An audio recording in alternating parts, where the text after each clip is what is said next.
So today, I'm going to be sailing on the world's cheapest cruise. Just 1 week ago, I sailed on board the Carnival Paradise, and at the time, I thought it was going to be the cheapest cruise around at about $21 per day. But lo and behold, just 1 week later, I found another cruise that is $13 per day. I'm gonna give you the total later, but I do believe this is without a doubt the cheapest cruise you will ever find on the entire planet. Thank you. There you are. So now that I have my bag and I am officially cruise ready, I think I'm gonna get ready to head over to the cruise port to board my ship. Now I promise as soon as I get on board, I'll give you all the details, the pricing, all the information that you'd wanna know. But while I'm here, typically whenever I go to the port out of the Miami International Airport, I usually take an Uber. However, I saw a sign, I guess Carnival and the rest of the cruise lines, they do some type of shuttle over to the port. I'm gonna go see what that's about first. There's Royal Caribbean and Celebrity. I need to go down one more. They said by belt number 22. Here we are, baggage claim belt number 22. And, oh, I think this is it. Catch the fun here. But where's the fun? Nobody here.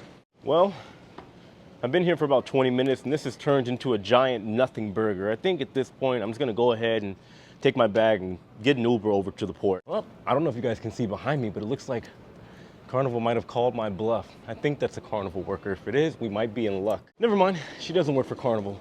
Uber it is. So one last little nugget of information before we head to the cruise port. I have an update. So the transfer with Carnival, you can pre-book that. It is an additional charge. So just because you have a cruise, you don't automatically get a free shuttle transfer over to the port. The taxi rides are 30 bucks. They said that's the starting price if you want to go that route. However, I booked an Uber. My ride was $28, but that was for the Uber X. If you need a bigger one, then as you can see, it's going to be a higher price. I think I see my ship. Anywhere over here is fine. I got dropped off between ports D and E because I wanted to show you. To my right over here, we have the Carnival Sunrise, and to my left, we have the Carnival Conquest. The Carnival Conquest is the ship that I'm sailing on. First things first, I'm gonna get my luggage bag here checked in with the porter behind me, and then I'm gonna give you the price that I paid for the world's cheapest cruise ship. Conquest! There we go, bag is tacked and we're good to go. I want all of you to observe, my bag is right here, okay? I am at the correct terminal, that is the Carnival Conquest. I made sure and confirmed my correct room number and my name is on there as well, double checked it, tipped the porter, and now we are good to go. So the initial price that I paid for this cruise before the port fees and taxes was $50. Now, after the port fees and taxes were applied, the total came out to $192. This is by far the cheapest cruise I have ever seen. On top of that, they gave me $50 of onboard credit. Now, I guess there's some promotional deal that I didn't know about that negates the supplement charge. Basically, whenever you book a cruise, normally they book double occupancy, meaning you pay for yourself and you pay for another person that doesn't exist if you are sailing solo, unless there is a solo option. Overall, I think this is without a doubt the cheapest cruise in the world. If you guys have seen lower, please let me know in the comment section below. I would also like to add that I didn't do any secret cruise tricks and hacks to get this cruise deal. I just happened to be looking on the website and this is one of the first things that popped up. I live in Florida, so I got a lot of cruise ports to sail from. I also didn't use any loyalty points. I didn't use any casino perks because, well, I don't gamble because the house always wins. Make sure you remember that. Now the time has come. Let's go ahead and go board the Carnival Conquest. Checking the boarding passes here. So if you didn't print out your boarding pass prior to coming to the port, they can print it out right here for you, quick and easy. Now come to think of it, they did do this last week at the port of Tampa as well. I know I'm slacking up. You're supposed to print out your boarding pass. However, I don't have a printer at home and I've been busy running around, spending time with family and all that other stuff too. So yeah, next time I promise I will, all right? You have my word. So far, so good. Not a lot of people. Just how I like it. Now we're about to enter security. They're just asking that we have both our passport and our boarding pass ready. Well, that was quick. Literally in and out of security in under 5 minutes. Here we are. It looks like the waiting zone. I don't think anybody's gotten on board just yet. So now we play the waiting game. It is currently 10:30. I think for pretty much everybody here, I'm assuming everybody's onboard time was between 11 and 11 a.m.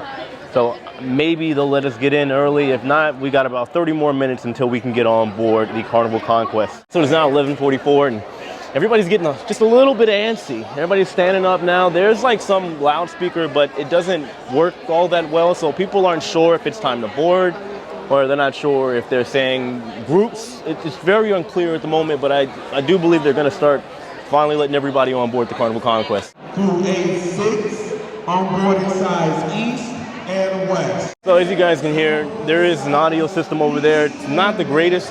If you're all the way over in the nosebleeds in this area right here, there's no way. It sounds too muffled for you to understand. But they're calling zones A and B and C. I'm in zone C, so I gotta wait because they're still on zone A. Now I'm gonna give all of you the details and ship facts whenever I get on board, like the capacity limit of the Carnival Conquest. However, from what I'm seeing so far, it looks like this ship might be full, but it's too early to say yet. I gotta be honest with all of you, I legitimately mean it when I say that this part of the cruise never gets old. Now on the opposite side of that, whenever you're leaving and disembarking the ship and you're walking on this same gangway, always a bittersweet moment. Here we are. Welcome to the Carnival Conquest. Sorry guys, I had to get away from that copyright music, but very, very unique looking ship. A lot of people have said that this ship is their favorite when it comes to design. I'll give you some more details and what this ship is supposed to be inspired by later on after I go do my muster drill. So I said starboard side, one deck up. My station should be right here. This station B? Muster station B, yeah. Oh, perfect. I'm in the right place. So in order for us to be cleared for the muster station, they just scan our boarding passes, and then after that we have to watch a demonstration of how to put the life jacket on properly. So the muster drill is complete, but unfortunately we've all been told that our cabins will not be ready until 1:30. It is currently 11 a.m. It's definitely a first. I mean, I've had situations where the cabins take a while to get cleaned out, but whew, 2.5 hours? Since we have a little bit of time, and by a little bit, I mean a lot, let's go do some exploring. So while we have some time to kill, let's go ahead and go over some facts about the Carnival Conquest. The ship was launched back in 2002. It cost $500 million to build. It went through a refurbishment back in 2012 and recently went through a dry dock September of 2022, where it had a brand new paint job to match up with the Carnival Mardi Gras new look, as well as the celebration, which I'll be on next week. This ship has 13 decks, holds 3,000 passengers, just over 1,100 crew, has a brand new pickleball court as of just a month ago here in 2022, and the design of this ship is a French-inspired design, paying tribute and respect to New Orleans. Promenade Deck 5. Oh, the Degas Lounge. So this must be where they're going to have the comedy show. Look at this. I said it before and I'll say it again. Carnival's older ships, they need to go back to doing this with the newer ships because the newer ship venues are teeny tiny. Here we got the Vincent Bar. Huh, I wonder what they're going to have going on in here. Very interesting choice of colors. This place here is a lot of trouble. One of my favorite bars on board any Carnival ship. First time I saw Alchemy Bar was a year ago on board the Carnival Mardi Gras. This is like a mixology type place, and I'm telling you, the drinks here are to die for. They're amazing. Look at this ship, and I thought the Carnival Paradise had like a tacky look to it. This ship just took it a step further, didn't it? Look at the casino. Not bad, a pretty decent size overall. You know, they did this on the Carnival Paradise as well. I don't know why they thought these types of words would be a good idea.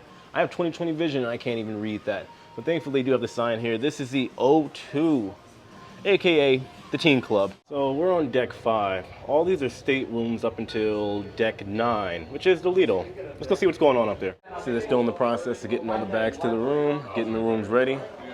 We still got about 2 hours until the rooms are available. Let's see what's going on the Lido.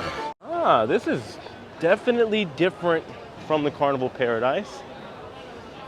I do like nice open areas. This is really cool. Up we go. You know, I don't know how I feel about this layout here yet. With all the stairs and the open area is nice. Definitely different. Carnival, you have outdone yourself. Not bad. So you have the Serenity adult only area, 21 and up to come to this area. And it's all the way in the front part of the ship. There's no noise up here. There's peace and quiet. No children allowed. This is pretty decent. They got a nice size hot tub over here as well. Oh, they got 2. And it's exactly the same on the opposite side. This isn't a bad little setup over here. Nice chairs. I'm gonna go ahead and take a guess now and assume that the opposite side of the ship would be the smoking side. Up here we have a track. And I think over there is the pickleball court. I gotta check that out. I do have a question though. Is this what I think it is? Yes, it is. Why is there a shower up here? There's no pool, there's no nothing. I guess maybe if somebody's going for a run, they just said, you know what, I'm already drenched in my own juices. I might as well go ahead and get wet. Oh, that was a horrible sentence. Here we are, the famous sports court. Well, it's not really famous. I'm guessing this is the pickleball area. This right here is going to be the basketball court. And up here we have the golf course with this beautiful view of Miami. I've called it. The opposite side is the smoking area. I heard about this area. This is the sky pool. So this area here, hey, how's it going, guys? We got the coolest couple on the cruise. I'm already calling it. What's going on, man? How about just hanging out, exploring the ship? Good. What do you guys think so far? Rum punch. I think that's what this is called. Yeah, rum punch. Not bad. Margarita. See, I'm trying to take it easy. Okay. You know, I got my sea legs, but if I start drinking too many of these, they're gonna go away. They're going away? Yeah, guaranteed, 100%. They have 2 more hot tubs over here. They got a decent amount of hot tubs on board. But the cool part about this sky pool, you see this guy up here? It is a retractable roof. So in the event that it's raining or maybe there's cold climate around, this roof will go over and you can still use this entire area. Pretty cool. So this must be the buffet. I wonder what they're working with in here. The carvery. They have over there roast beef. We got jambalaya, salad, all kinds of cheeses, and a long line. So I like what they did with the buffet. It's not one deck. From deck 9 to deck, how's it going? Good, man. Good? I'm good. How are you? Good. Another drinks? So run pump. No. This This is it. Cheers. Like I was saying, so the buffet area is on deck 9 and up here on deck 10 as well. I got all kinds of cake too.